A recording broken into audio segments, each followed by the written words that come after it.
Hi everyone, in this video I'm going to talk about annotating on the iPad.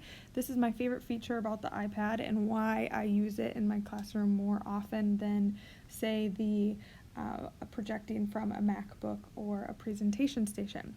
The ability to write and to write on top of things and to annotate things and to draw when needed and to make graphs and things like that is very important to me, and that is what the iPad enables us to do. There are lots of apps that are made for this. So Google Jamboard, Explain Everything, even Google Keep have some great annotating features.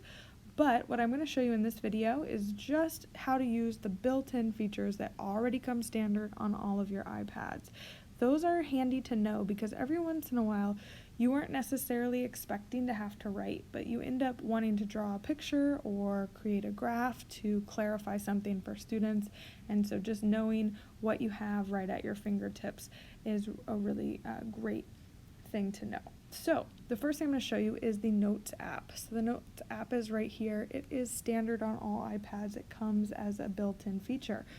So I'm going to open up a new note. All my notes that I would have made in the past are on the left-hand side. I'm going to go ahead and go full screen though with this note. And the great thing about the Apple Pencil, if you're using an Apple Pencil, is that I don't have to click pen. It's going to know that I want to draw if I'm using my Apple Pencil. So I can say, this is a test. I'm actually in the highlighter right now. That must have been what I was using last in my last note. So I can switch. I can go to a pen. I can change the color here. And let's see how that looks. I want that to maybe be a little bit thinner or thicker. I can change that. I have a pencil here.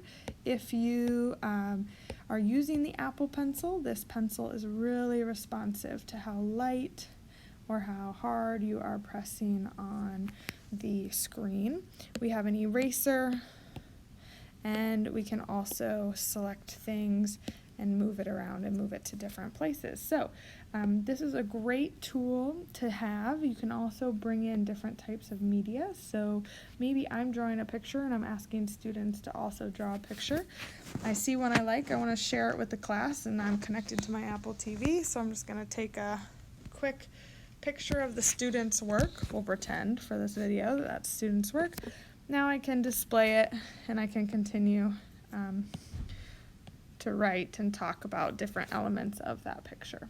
So Notes is a really handy thing to just have and know that it's there for you if you need it. The other thing that's a really helpful tool that actually lets us write and draw on top of things is the screenshot annotation tools. So I'm not going to show you how to take a screenshot in this video because depending on what iPad you have, it's going to be a different set of instructions. So you'll find those instructions in this module on Canvas. But for now, I'm just going to pretend like I'm on the web and I want to highlight something for students, or I want to circle something and talk about it a little bit more closely. So I'm going to screenshot this page, and it goes into the bottom left corner. And when I open it, just by touching it, it automatically opens up all the same annotation features you saw in the note. So if I want to highlight something, let's make this a little bit bigger. I can highlight here. If I want to draw something or circle something, I can do that here. And so I can annotate anything. It doesn't have to just be a screenshot of the web here. I can annotate an app, maybe that doesn't have that as a built-in feature. Anything on my iPad, I can take a screenshot of it and then I can annotate it. And so once I'm done with this, I can choose to put it in my drive. I can add it to a note. I can save it.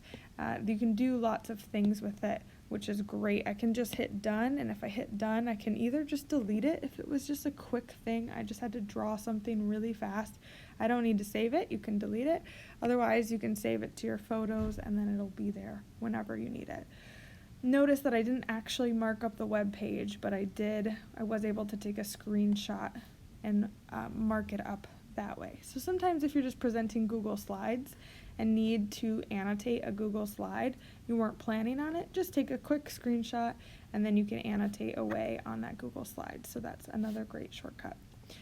Later on in this course, we will go into annotating in apps, so in Explain Everything or Google Jamboard or things like that. But just know you have these built-in features available to you.